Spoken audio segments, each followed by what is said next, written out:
Everyone in the galaxy thinks we humans are strange, foolish. But truth be told, they think our biggest weakness is our heart. Meet Lieutenant Jax. Jax was no polished diplomat from the inner core worlds. Burned skin mapped his jawline from an engine explosion on Sector 9. Dark, hollow craters sat under his eye from tracking enemy raiders through the asteroid belts. His hands always, well, they shook a little whenever he raised a glass of heavy, stinging synthetic rum at a high-end planetary gala. He was only there because his captain forced him to attend. He was surrounded by highborn alien nobles who looked down their noses at a scarred, rough-around-the-edges human Scifi. Then she walked into the ballroom. It was Princess Zyla of the Valari Empire. Her body was towering, covered in sleek, iridescent scales that shimmered under the crystalline chandeliers. But her species was dangerous, deadly.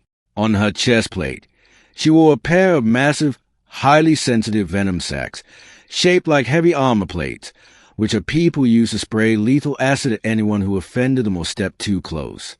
Every alien in the room backed away, bowing their heads in terror, sweating from the sheer pressure of her presence. She walked straight to the bar, stopping right next to Jax. She looked down at him with cold, imperial eyes.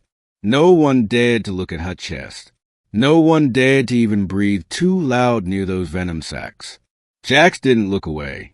He didn't drop his glass. He just took a slow sip of his burning drink, turned his head, and let his eyes drift right to her chest plates.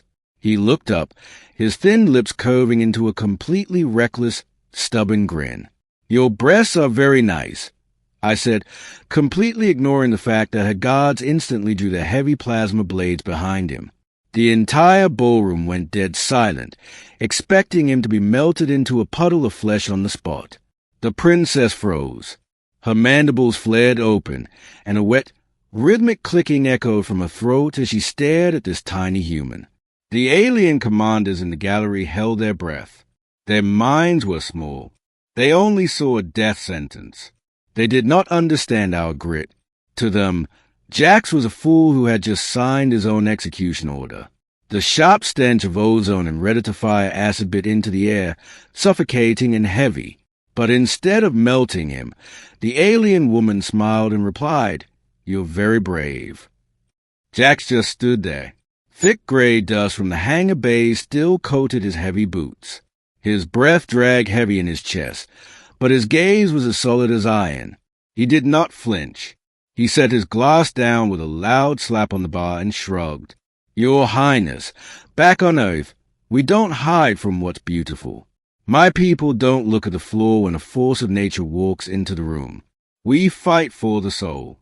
And it takes a lot of courage to carry weapons that lethal, and look that stunning doing it." The guards looked at each other, their hands shaking as they waited for command that never came. Alien logic shattered right there on the floor. They thought fear was the only way to interact with their royalty. They thought the human heart would fail under the threat of absolute destruction. But the princess didn't order his death. She let out a genuine, booming laugh that shocked her entire royal court, realizing that for the first time in her life, someone wasn't looking at her like a monster or political chess piece. Later, the galaxy learned that the Valari didn't want another groveling subject to bow to their weapons. They wanted someone who could face their deadliest traits without blinking. When the border conflict broke out a month later, Jax was the only outsider invited to command a personal guard, proving that humans don't care about the scale of the danger. They just say what they see and stand by it. The aliens still sit in their high towers, texting, trying to find a logical reason why a simple compliment stopped an imperial execution. But truth is, humans are just built different. The night is getting late. So, what do you think? We humans really are strange, aren't we?